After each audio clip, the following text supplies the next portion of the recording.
It's the Pete Sousa Show. Sports, Pete. Nobody tells our stories better than our clients. The difference is stark. I was rear-ended at a stop. I thought I was fine, and then once I got home, I realized it's a lot worse than I thought. I ended up having a ruptured disc. You say you're not hurting, and then an hour later, you're saying you're in all this pain. I just felt like most people would think that I was lying. And that's when I decided to call Daniel Stark. I owe a lot to Daniel Stark. They really got me what I deserved. The difference is stark.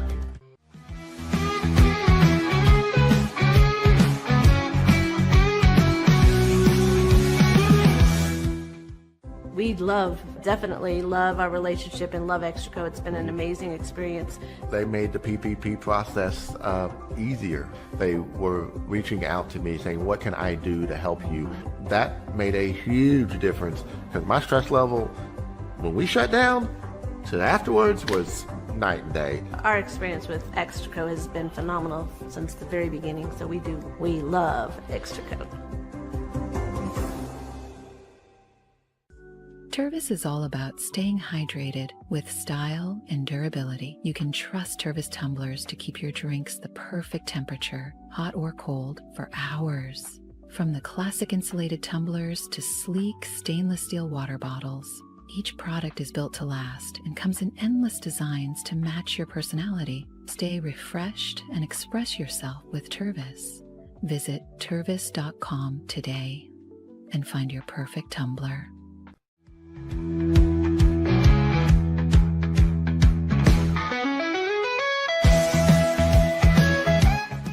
Since our founding, we've been revolutionizing hair removal with cutting-edge technology and a commitment to empowerment. The U-Like Air 3, launched in 2023, ushers in a new era of sapphire ice cooling technology, offering nearly painless hair reduction in just 3 weeks.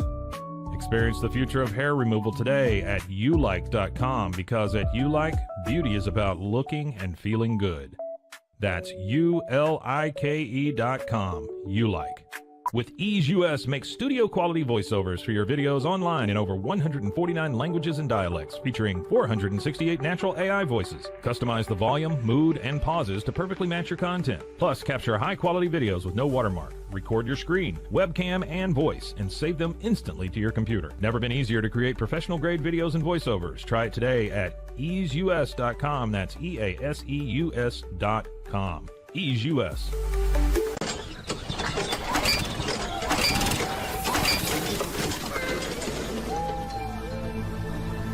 Just use AMP-Pace.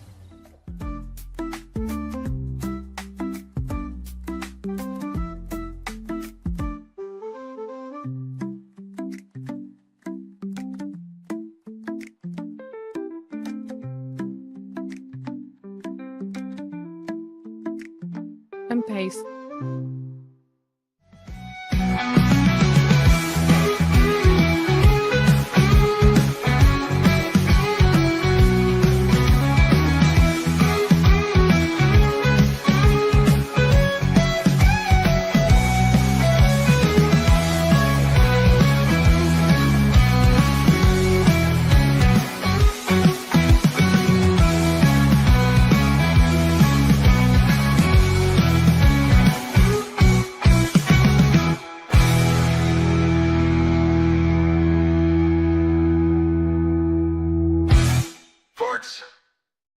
Boy, am I happy to see you guys. Boy, am I happy to see you. The Pete Sousa Show, we are live in Rochester, New York. What are we doing in Rochester? Well, I'll tell you in a second. But first, we'll tell you the Pete Sousa Show is presented by Slovaceks. We'll also tell you Crawford Austin Properties is on board. Daniel Stark Injury Lawyers, of course.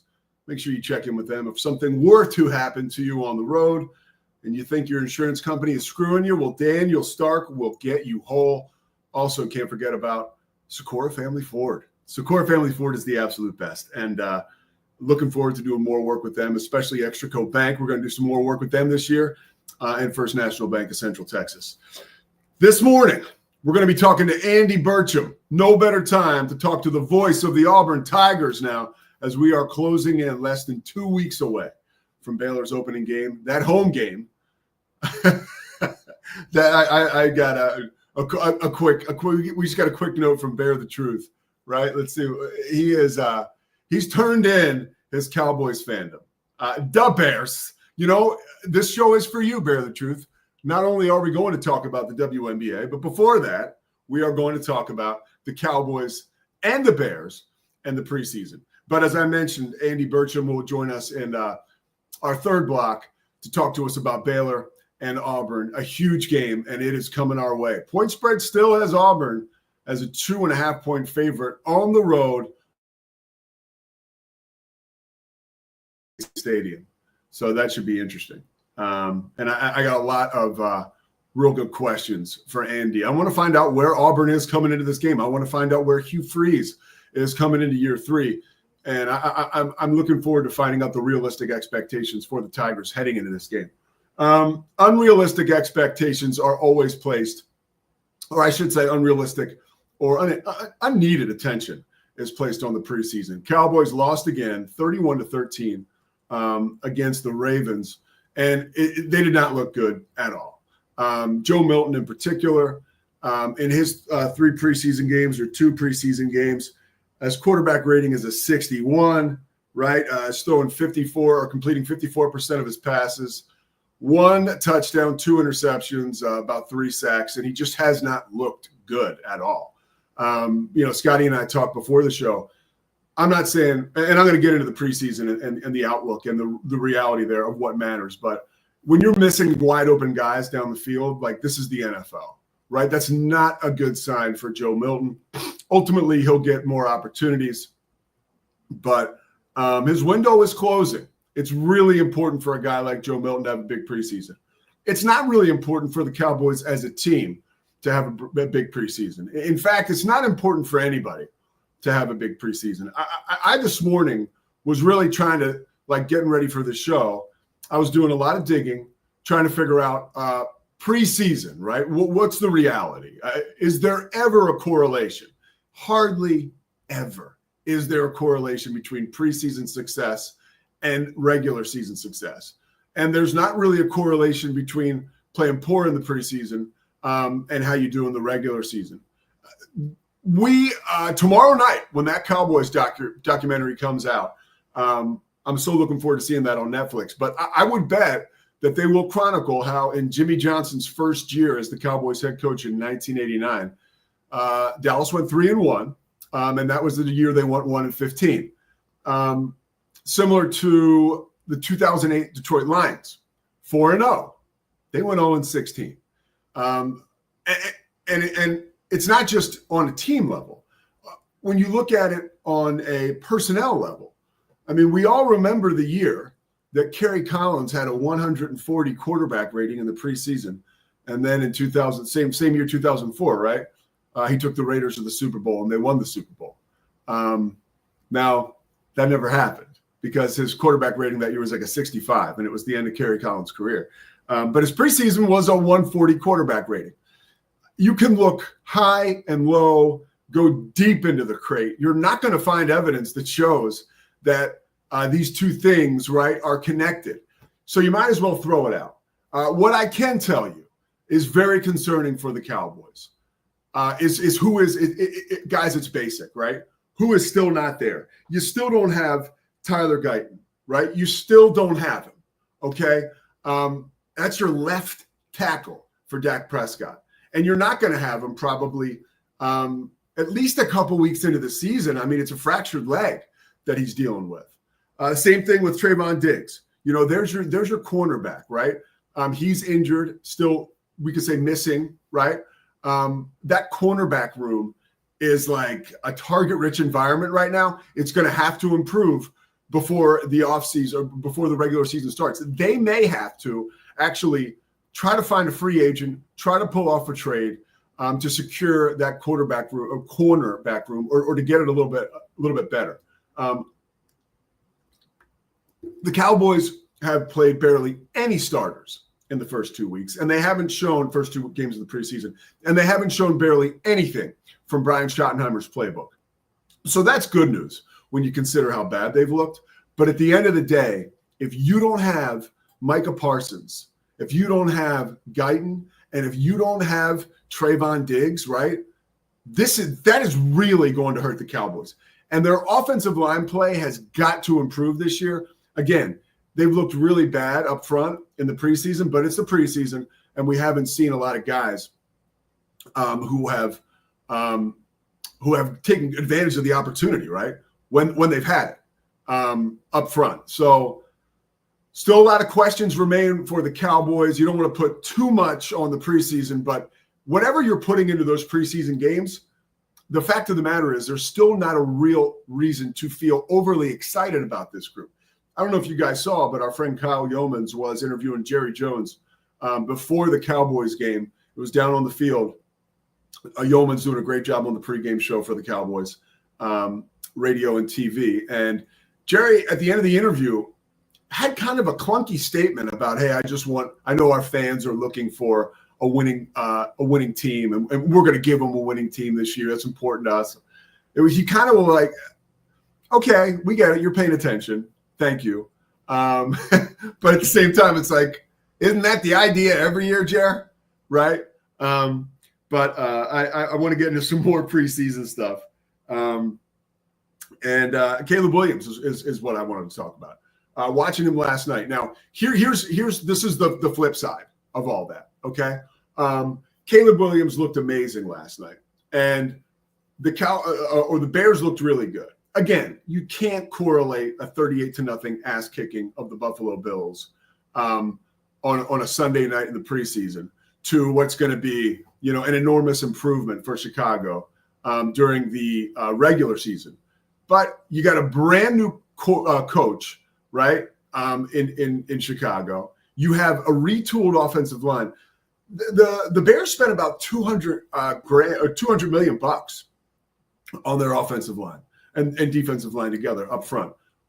So their general manager Ryan Poles went into the offseason. Is it Ryan Poles or Ryan Poley? Either way, a lot of noise has been made for the Bears, personnel wise. So that's a really good reason. I have it down here. Let me go to the pad for this, right? Okay, so they got Joe Thuney from Kansas City. That's an all-pro guard, right? The Bears did this. They took action this season in free agency, something the Cowboys really didn't do. They got Jonah Jackson, another guy they got from a trade. I'm sorry, and Joe Thuney, that was a trade from with Kansas City. Jonah Jackson was a trade, right? One of the best offensive linemen in the league. And Drew Dahlman, the second highest paid center in the league, he was made by the Bears this offseason. So those are three key pieces to an offensive line that allowed, oh, by the way, and this goes back to Caleb Williams now, they allowed 67 sacks last year. The Chicago Bears offensive line did. Now, that is second only to, I think David Carr got his ass sacked 76 times. That was an NFL record playing for the Texans. And my main man, Scramblin' Randall, early in his career, got thrown down to the turf, that hard, rock-solid turf at Veterans Stadium 72 times. So that's second all time. So Caleb Williams getting sacked 67 times last year contributed to a less than stellar season for a very high-profile quarterback. This year, Caleb Williams will have the confidence in a retooled offensive line, right? And you're playing for a brand new coach, right? A brand new offensive line coach too. But Ben Johnson is the story. And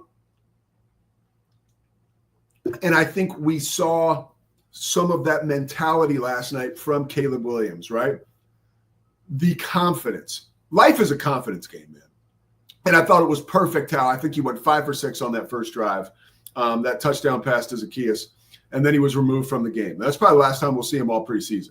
Now the bullets really start flying. Things really start livening up here in about 3 weeks, less than 3 weeks, but we are 3 weeks away from. We'll be sitting around on a Monday 3 weeks from now with like reaction, right? To week 1 of the NFL season, and that'll just be unbelievable. So we're all looking forward to that.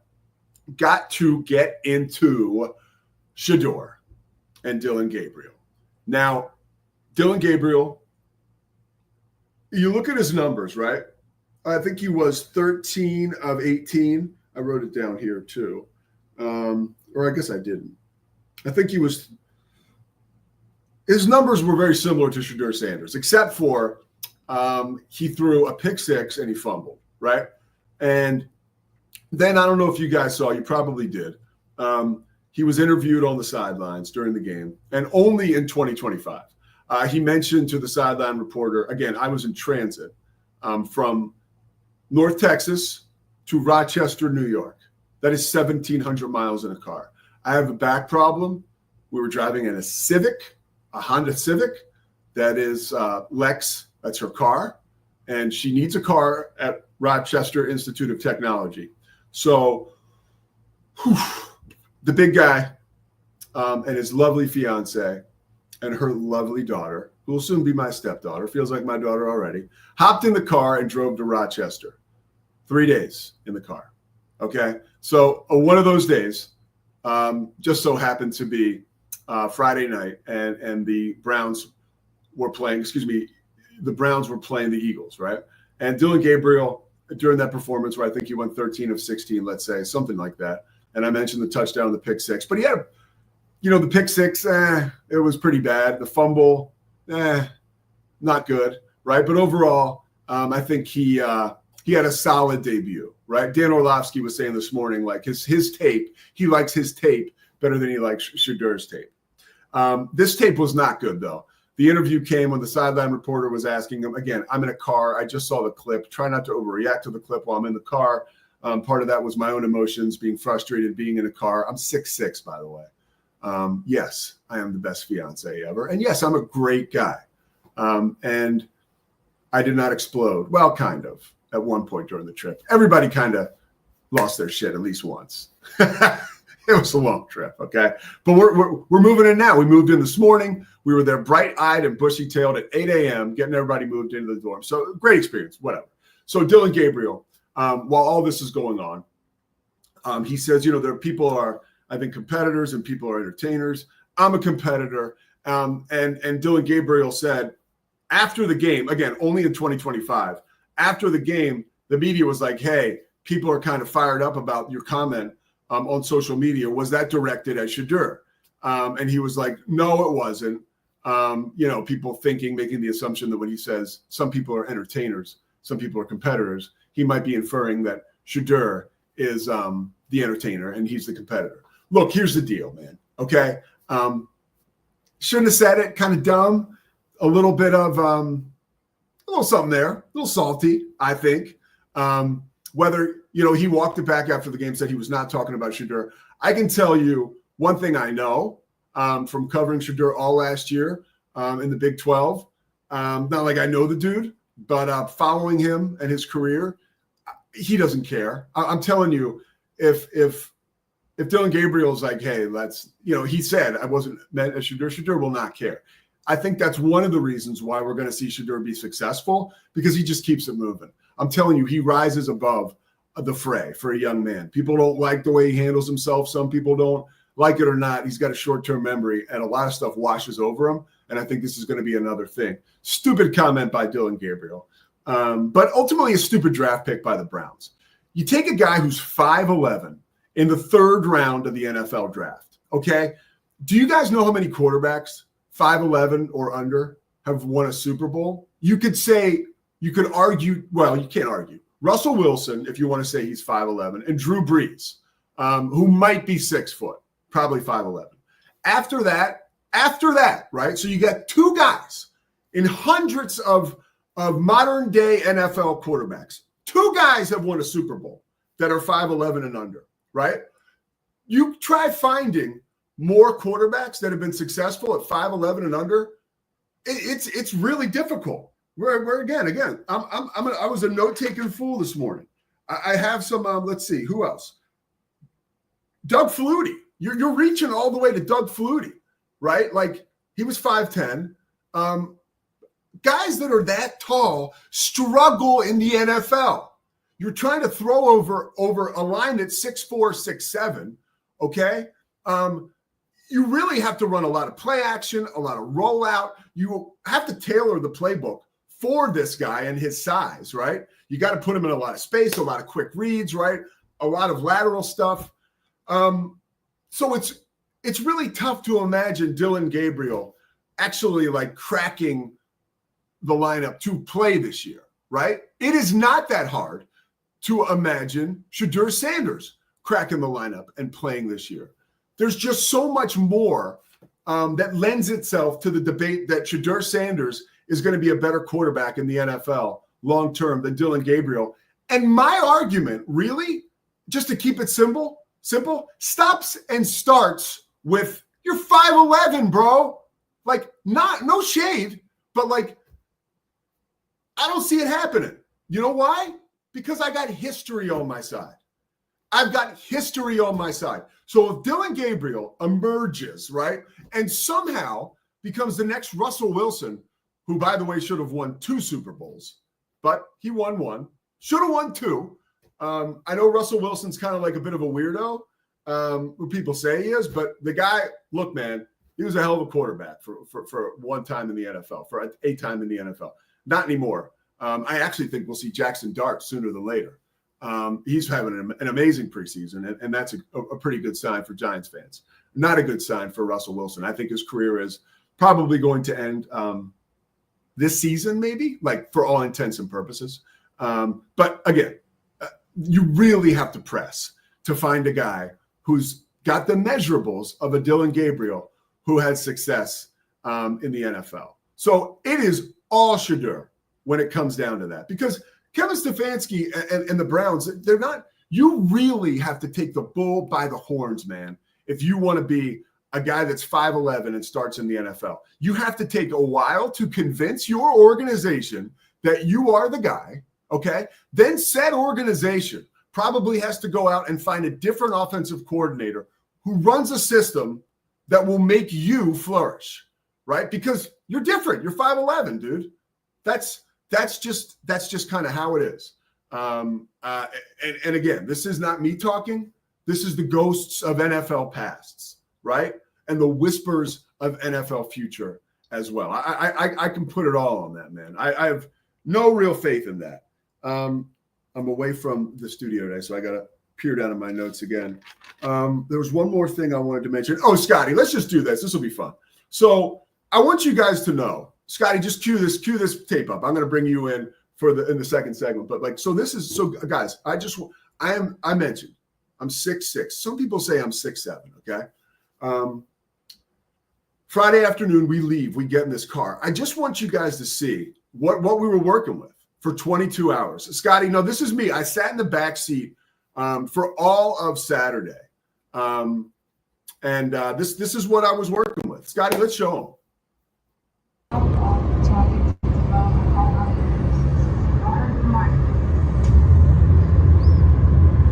Days later, the investigation ramps up. The San Angelo police team up with the Texas Rangers. My name is Sean Palmer. I'm a retired Texas Ranger.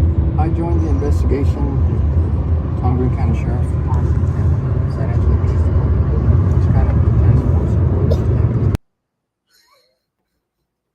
I thought I cut that last part off, but hey, it is what it is, right? We made it, and it's what. Let me tell you one more thing too, okay? It definitely has made already, dude. Let me tell you this one. So we were at lunch yesterday, and I'll show you this. So we go to lunch, right? They have like like orientation, like a quick seminar. And I got this. Lex gave me this. Look at this. It says, you can't see it because it's going to be proud RIT dad, right? She gave me this pin. So we're sitting there at lunch. And now here's the guy, the hardcore guy that was in the back seat that tries to act tough, right? We're sitting there at lunch and she gives me that pin. Dude, I haven't cried in like, I don't even know. I started to cry. I was like, what is happening? I almost wanted to go to the bathroom. I didn't know what to do. I couldn't stop it. But yeah, I got emotional and I feel closer with her. And really, when you get out of a car after 24 hours, you're basically like a survivor of a shipwreck. And when you get out of that shipwreck, you look at your passengers on the shipwreck who have survived with you, and you're kind of like, so I'll never do this again, but I've never been closer to my fiance, Christy, who I love so much, and her daughter, Lex, who I love so much. We're going to take a break. I love Sophie Cunningham, right? Come on. I kind of got this as like on a lark a couple weeks ago when or a month ago when she was red hot. But yeah, we got to talk about her and some of the refs in the WNBA, what's going on there. And then we're going to do, Scotty and I are going to look at the odds for Big 12 teams. And we're going to tell you who's going to win the Big 12. And we're also going to tell you maybe who looks good, right? Who, if you are a betting man or woman, you might want to wager a couple shekels on, right? The Pete Sousa Show. We are live from Rochester, New York. We will be back after a short break. Hopefully somebody doesn't come into the room and break me off because I'm being pretty loud in here. But yeah, and of course, we're talking Baylor Auburn with Andy Burcham, the voice of the Tigers, in our final block. We'll be right back after this message.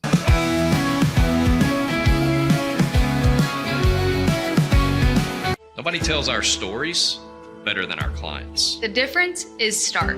I was rear-ended at a stop.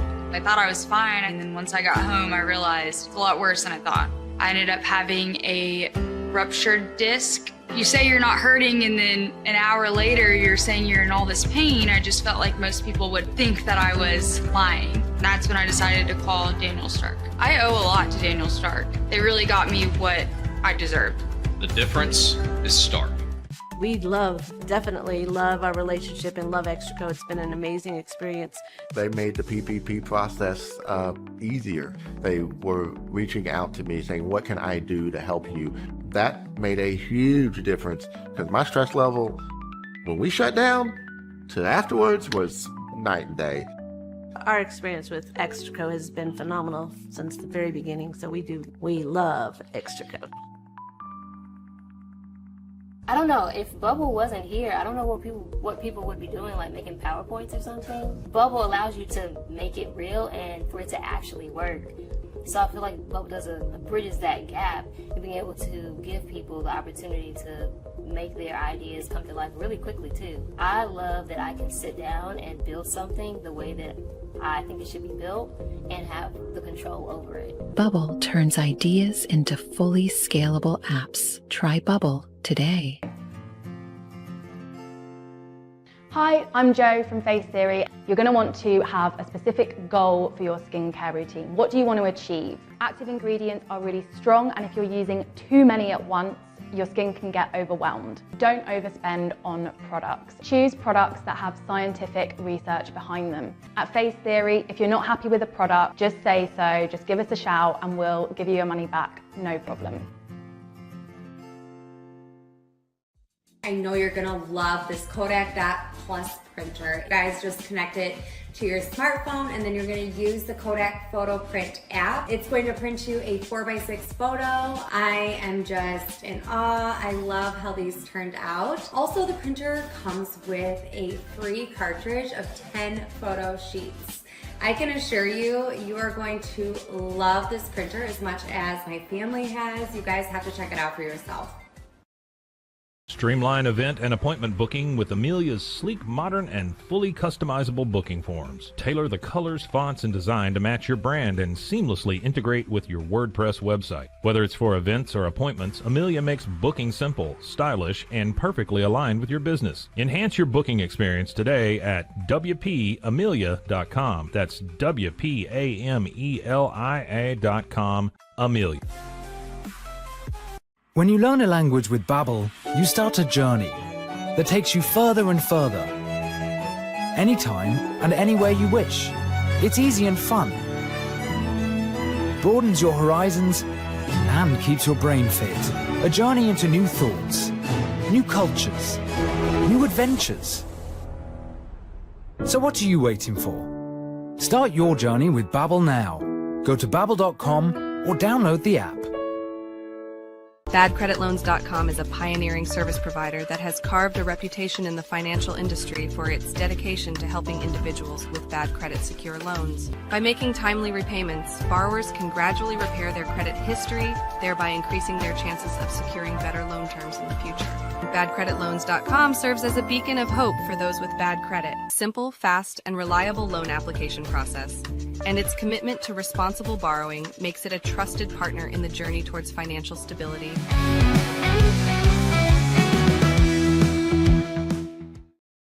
All right, the Pete Sousa Show. Looking something up here real quick to support us in this next segment here. All right, so I do want to talk about Sophie Cunningham and her injury yesterday. We don't know what it is, what the deal is, like as far as like how serious it is. I'll scrouch down to make this work, right? But the fact of the matter is she had become the second most popular player in the WNBA behind Caitlin Clark. At least that's what my algorithm says. So here's a couple questions I have that I really can't answer. We'll call them unanswerable questions right now. Okay. Sophie Cunningham goes down.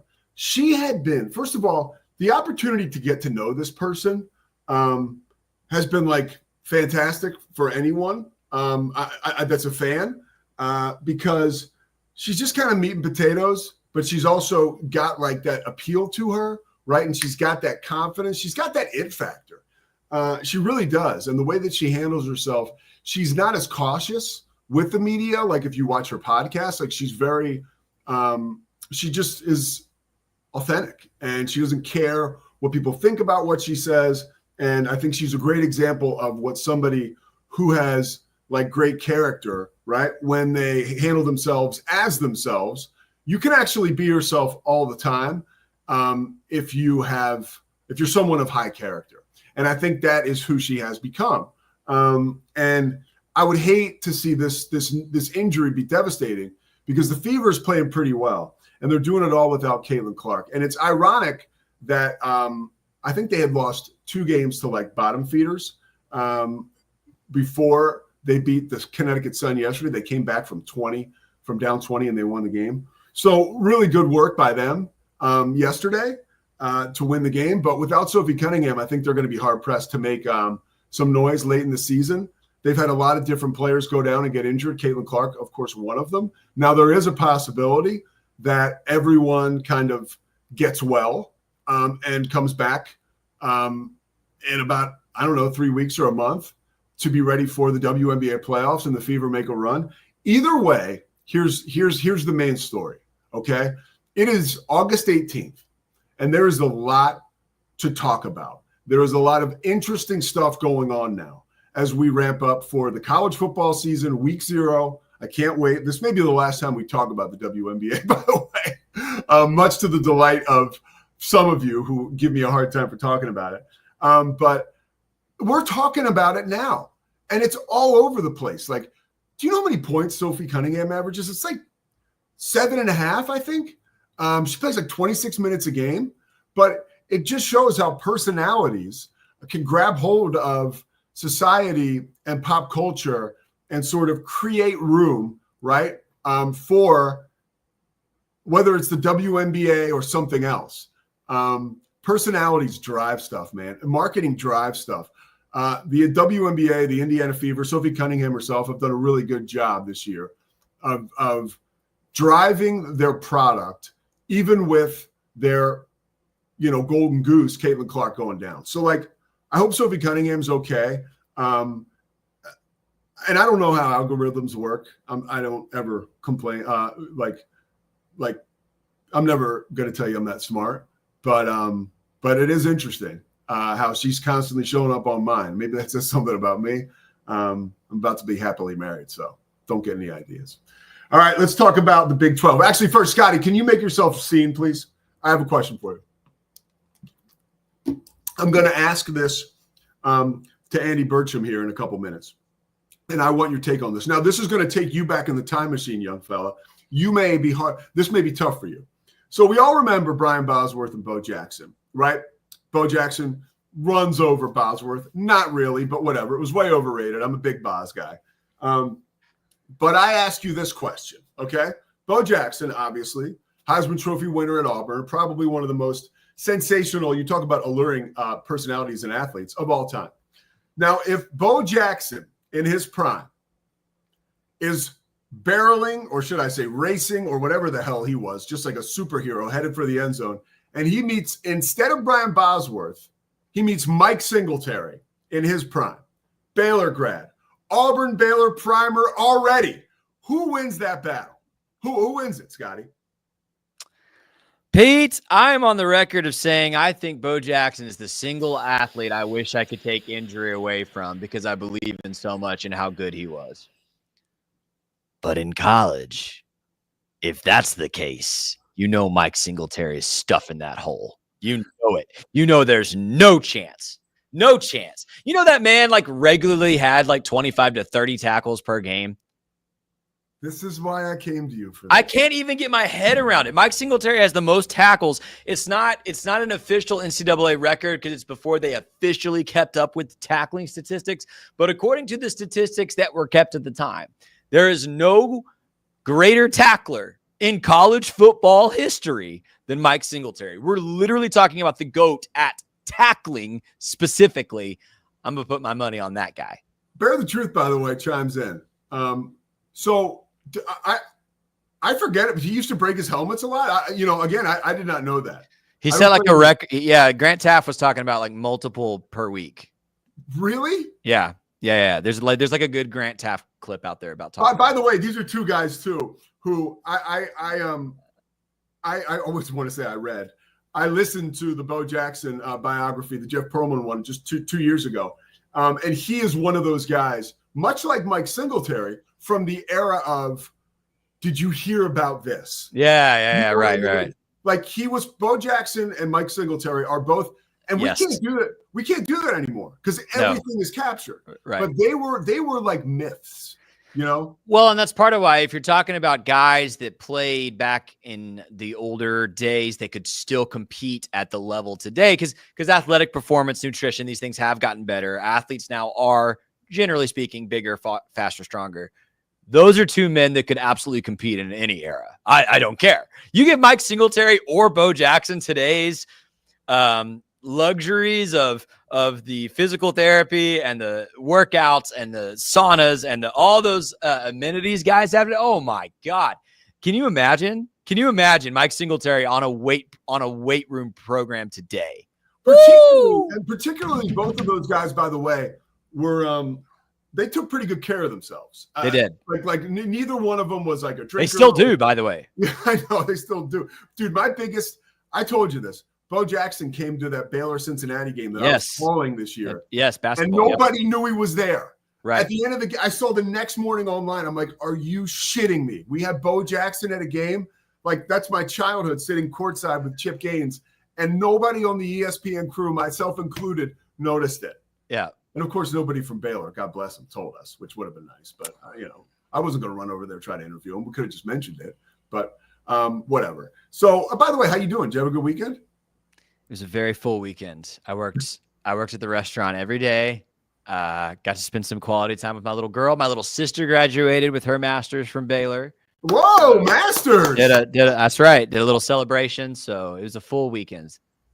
All right, let's check out the Big 12. I want to find out who you think, when we look at these odds, if you can bring them up, who your best bet is right now. Like if you could have, let's look at, who we believe could win the Big 12 and also who we believe could be a great bet to win the Big 12. I'm gonna allow you to do a little predicting.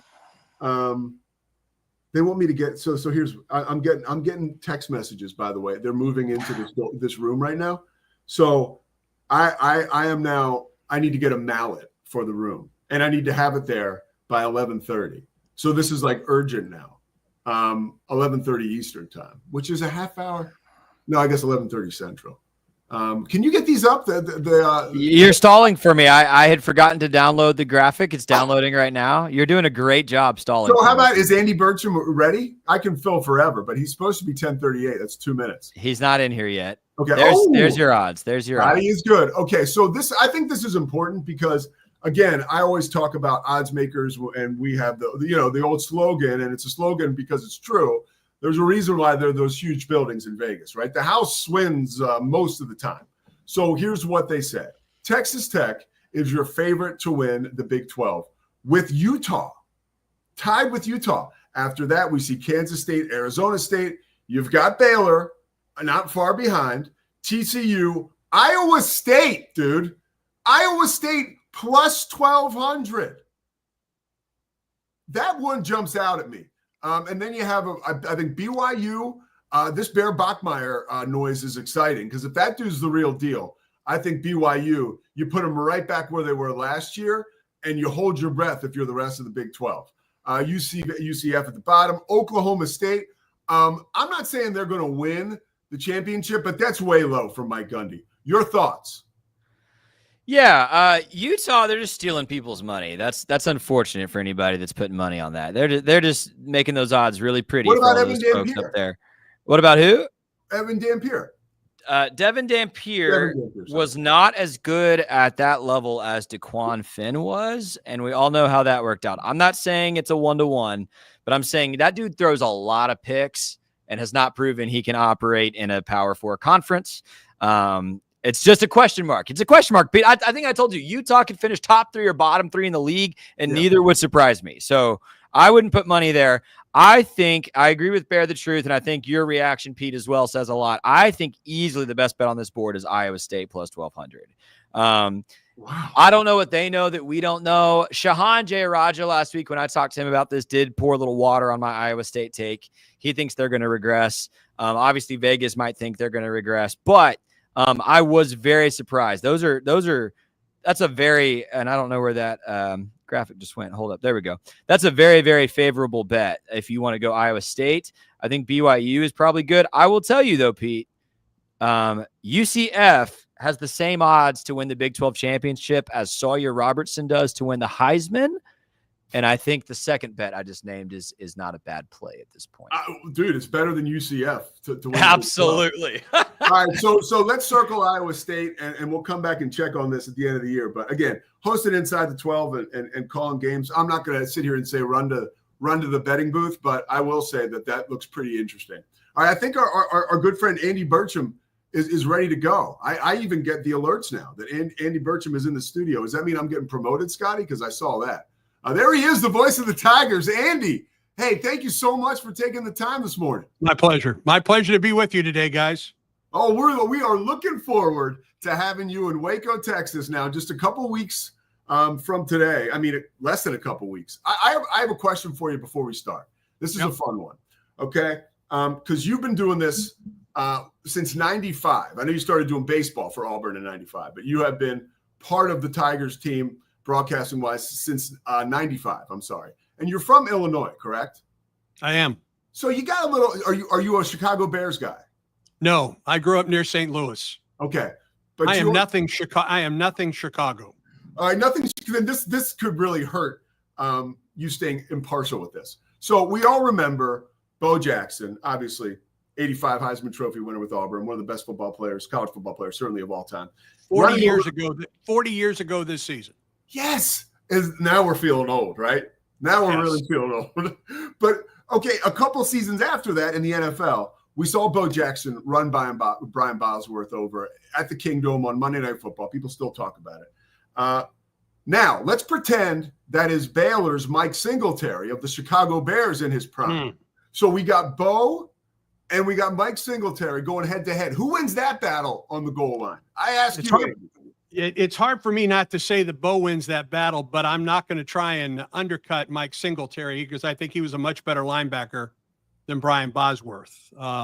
So I think it would have been tougher for Bo, but listen, I'd love to have seen that, quite frankly. I'd love to have seen that matchup because, I mean, we're talking about two of the all-time greats from these schools in Bo Jackson and Mike Singletary. And I was in Illinois when the Bears won the Super Bowl. Matter of fact, the radio station I was working for was a Bears and a Cubs affiliate.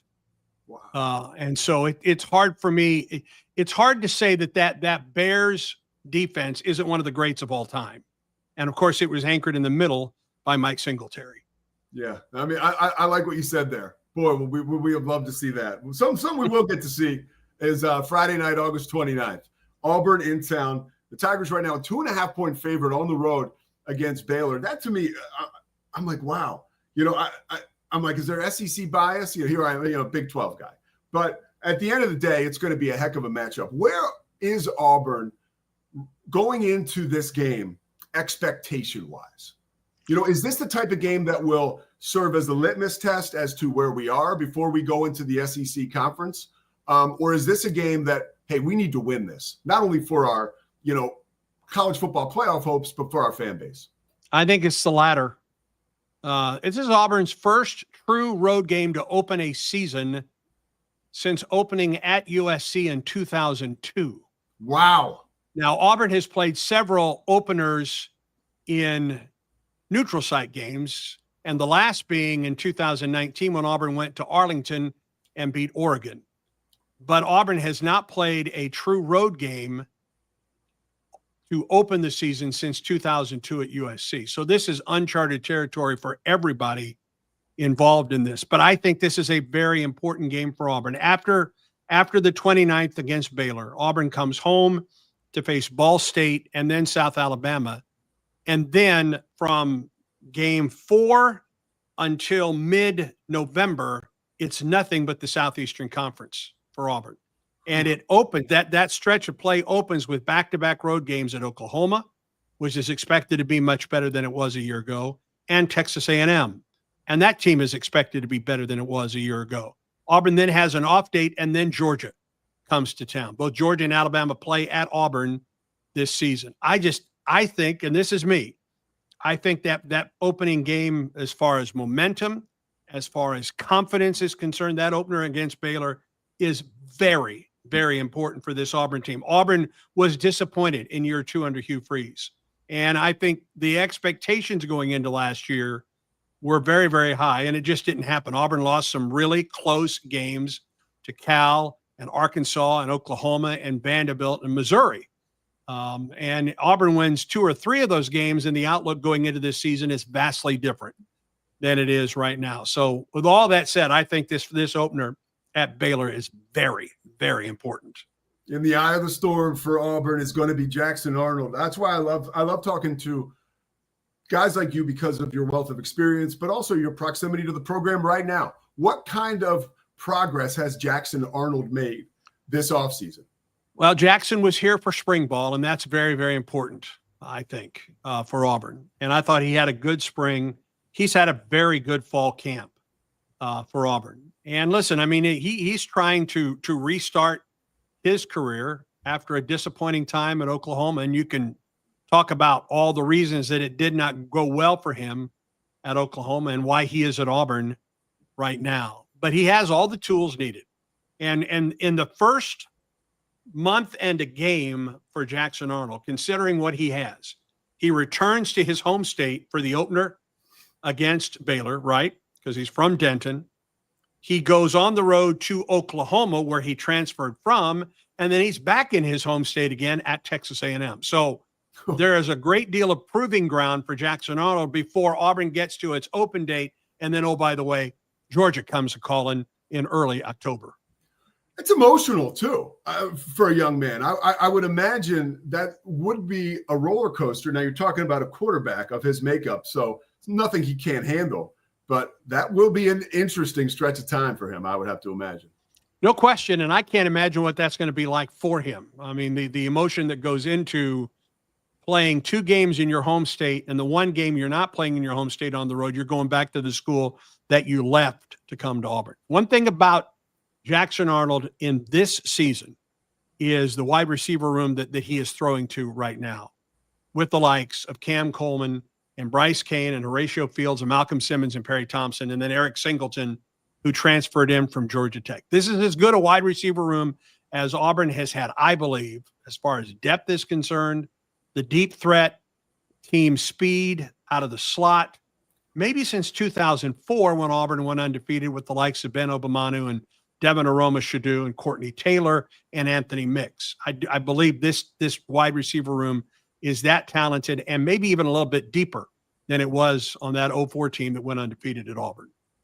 If Auburn is to recapture, some of the magic that we saw in 21 years ago in 2004, if they're going to surprise people this year in the SEC, why would they surprise people? What's going to be the biggest reason? Well, if Auburn's successful, it's going to surprise people because very few are giving Auburn an opportunity to take the step forward that this team is looking for. So if Auburn wins this year, and wins at the rate that it needs to, I think it will surprise many. I think this. A year ago, Peyton Thorne had this wide receiver room, albeit many of them were freshmen that played for Auburn. But Auburn was banged up, and Auburn just wasn't very good on the offensive line a year ago. Auburn has talent up front for Auburn. And I think that's one of the big differences. I think this is Auburn's best offensive line in a number of years. And frankly, it needs to be, because it was an area that was lacking for the Tigers in years past. But the middle three of Connor Lew, Dylan Wade, and Jeremiah Wright are all veterans. They're all back. That's your two guards and a center. And then Auburn went to the transfer portal for its tackles. Mason Murphy from USC on the right side, and the blind side guy is Xavier Chaplin, who transferred in from Virginia Tech. Those guys need to play at the level that we believe that they have the talent for up front. From an offensive standpoint, I think it all starts, and this is not earth-shattering news here, but it all starts for Auburn up front. Those guys have to produce. Those guys have to give Jackson Arnold time to throw the football and open up the holes to Auburn's run game this season. It's always scary for an opponent when you hear, hey, like, what's the strength of the team you're going to play? You know, what's their strength? When somebody says up front, offensive line, that's scary, man. I mean, that's a great sign for Auburn, because you can talk about the bells and whistles all you want, the wide receivers and how sexy that room has gotten, but if you can't move guys around up front, right, then you're not going to win. So that's huge. I want to ask you about Hugh Freeze. You mentioned third year for the Hugh Freeze era. What kind of fingerprints of his now are on this program? Year 3 is big year for culture. All that stuff is supposed to be settled in, right? Even with the turnover now in college football. Where are his fingerprints on this team and this program right now? Well, it starts with the recruiting, because they've had 2 top 10 recruiting classes coming into this season. And they brought in guys like Cam Coleman and Bryce Kane and Malcolm Simmons and Perry Thompson, just let alone from that wide receiver room. Auburn has, done very, very well from a recruiting standpoint in the 2 years. And those guys are now playing very important minutes for Auburn. So I would say first and foremost, it's the recruiting for this Auburn team. In the midst of NIL, which seems to change daily, the rules and all the regulations that go into that. I do think he has beefed up the offensive line, one, and he has drastically beefed up that wide receiver room, too, from an offensive standpoint. And that is, especially that wide receiver room, is what he has been known for, among things, in his years at Liberty, in his years at Ole Miss. So that's where I think first and foremost for this Auburn team. But listen, the expectations, as I mentioned, going into year number 2 last year, were at an all-time high, I think, for Auburn. And it turned into a disappointing season. So I think there is still a little bit of a wait and see what this Auburn ball club is going to do. I believe that Auburn's talent level is the best that it's been in his 3 years at Auburn. But I thought last year's talent level was the best that we've seen in years, and it did not produce. Auburn has to be able to produce, and it all starts on the 29th in Waco, Texas. Couple more for you. Andy Burcham, voice of the Tigers, Talking Tigers podcast. Thank you so much for spending some time with us. We know Hugh Freeze can recruit, right? And you just illustrated that, really supported that. Has there been a pretty cool recruiting story that you have heard so far since Hugh Freeze has been at Auburn? I don't know if it's a Hugh Freeze recruiting story. It's an Auburn recruiting story. Was talking with the general manager of recruiting at Auburn for an upcoming podcast, the Talking Tigers podcast, Kenyatta Watson. And we were talking about getting kids on campus, getting student athletes, regardless of football, basketball, baseball, women's basketball, so it doesn't matter. Get them on this campus. And that's a story that you hear over and over, including Hugh Freeze and back to Tommy Tuberville and Coach Pat Dye. I mean, talking about 2 of the legends at Auburn.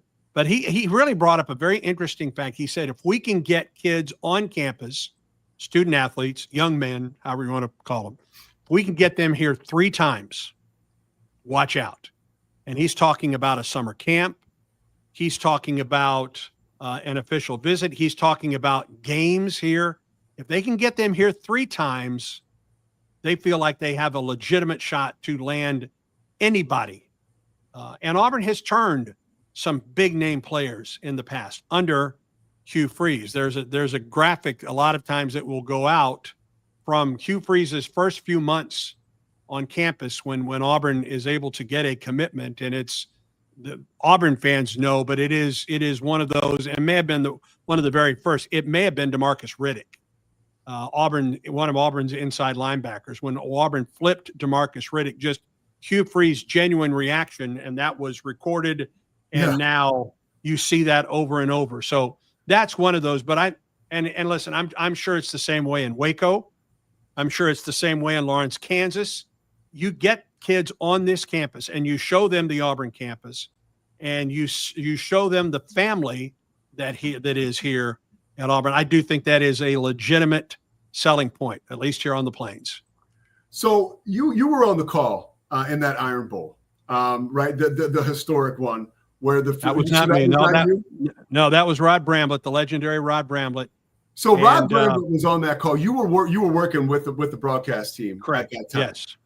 So during that game, was that the most special moment for you at Jordan-Hare? Well, and here I've got to be honest with you because I wasn't there. I did women's basketball at Auburn for 31 years. Yeah. And they were playing a tournament in Las Vegas. Okay. Because it was Thanksgiving weekend, right? It was yes, it was Thanksgiving weekend. We were in Las Vegas. We were getting ready to play, I believe, Iowa State at a casino rodeo arena is what it was. And I'm watching the game. My wife is flying back from Vegas to Auburn on a flight, and I'm able to text her what's going on because she didn't have TVs on the plane back in 2013. And I'm texting her, and there's an Alabama fan, as it turns out, sitting to her right. She was on the window, and he's kind of trying to look over her shoulder because there's no TVs. And when I told her what had happened, and then, of course, later heard Rod's legendary call, it's one of the greatest, if not the greatest call in the greatest finish in sports history, in my opinion. She turned to the Alabama fan sitting to her right and said, "Do you want to know?" And he said, "They ran back the field goal, didn't they?" And she said, "Yes." And he just put his hands down on his tray. And she didn't even try to provide solace for him at that point. But it's one of the great plays ever, period. And Rod's call is impeccable of that game. And remember, it was 2 weeks after the prayer at Jordan-Hare, the tipped ball against Georgia. Yes. So Rod has two of the iconic calls in Auburn history in a 2-week span at Jordan-Hare Stadium. It's such a cool story, and I appreciate you providing context on that, and being so humble when you share that story. One more question for you. What are you most excited for? Most excited for this Auburn Tigers team this season? Well, I'm excited about the potential of this offense. I'm also excited to see how this secondary especially responds this year. I mean, a year ago, Auburn played a lot of freshmen. They had to because of injuries. They had to because they were, frankly, the best players that they had in the secondary. And freshmen and sophomores that played a year ago, very important minutes for Auburn, are now sophomores and juniors. And I think they're poised to take a huge step forward. And they're going to get an enormous test in game one. I mean, an offense that features Ashton Hawkins and Kobe Prentice, and all those transfers in for Baylor. And then you've got a quarterback that's back. I mean, a guy that threw for 3,000 yards a year ago with 28 touchdowns, only 8 interceptions in Sawyer Robertson. So how does this secondary react to the aerial attack of Baylor? And what does Auburn's offense do against a Baylor defense that I love the inside linebackers for Baylor. So there are so many question marks going into this game. And I am thrilled that I'll be able to be there in Waco and call that game on a Friday night. Auburn doesn't play Friday night football games. So this will be our first I can't remember Auburn playing a Friday night game unless it was a bowl game in December or January. Oh, hey, one more for you. How overblown was that golfing stuff with Coach Freeze? that to me was such a product of. Well, I just want to hear your take on that. Nobody cares. Well, I mean, he likes to play golf. He's a really good golfer, by the way. Yeah, it's like that's what I felt like, Andy. They're penalizing for being good at golf. Right. You know? You walk into his office and he's got some trophies. Yeah. Back there on his office. But yeah, I think it was blown out of proportion. He likes to play golf. That's the time of the year he gets to play golf. He's going to play golf. I think it was also in a time where Auburn wasn't exactly landing recruits at that point. Matter of fact, lost a couple recruits during that time. So I think it all just kind of built to a crescendo. But you know, that's what Hugh does. Hugh likes to play golf. He likes to play golf with his wife. He gets to spend quality time with his wife on the golf course. Now, I'd be surprised if he's out there playing today. Matter of fact, he isn't. They're practicing right now. So I might be a little more concerned if he were playing golf all the time. But when is he going to play golf? Yeah. No, that's, you know what I'm saying? Dude, I know what you're saying. I love that answer. And I appreciate your time. Andy Burcham, I got a game Thursday night at Houston before the Baylor game. So I'm going to run up and say hey to you that Friday night if I get a chance. I cannot wait for this game, and we look forward to having you in Waco. Well, I look forward to it. I've already been in contact with John Morris about the and I've known him for quite some time. Yeah, as a matter of fact. But looking forward, I have been to Waco twice before, both with women's basketball in the postseason. Okay. I look forward to seeing the relatively new stadium. Auburn fans are pumped about coming to Waco for a number of reasons. First and foremost, this game on a Friday night. But I look forward to meeting you, Pete, in person. I appreciate your time today. All right, Andy. Thank you so much, man. Take care. Safe travels. My pleasure. Take care. War Eagle. Andy Burcham, the voice of the Tigers, baby. Great to have him on. And, man, it can't get here fast enough, man. It can't get here fast enough. But for now, we have to say goodbye. The Pete Sousa Show is presented by Slovakics. Scotty has to do something else. He's like, I got to get out of here right at 11. And we get Andy Burcham, the legendary Andy Burcham. We take him all the way up to the limit. And we are really looking forward to the college football season. But Scotty's got to go, so I got to go. I got to run now over to the dorm room and bring a mallet, right? Because we're moving here in Rochester, New York, getting people situated to start off their college journeys. And I'm looking forward to getting back over there. But thank you guys for watching today. The Pete Sousa Show presented by Slovakics. One more day on the road tomorrow, and we will be back in studio on Wednesday. For now, have a great day. It's the Pete Sousa Show.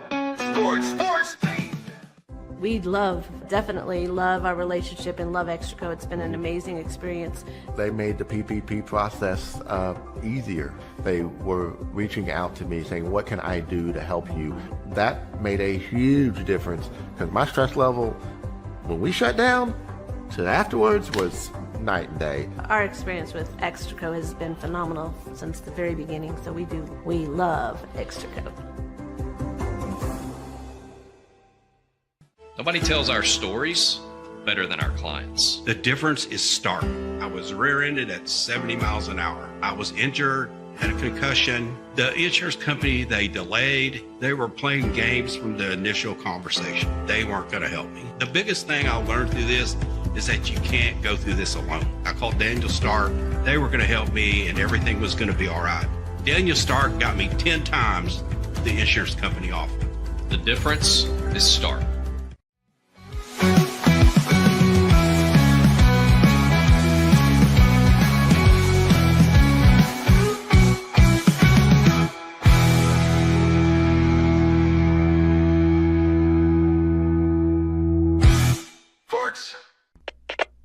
We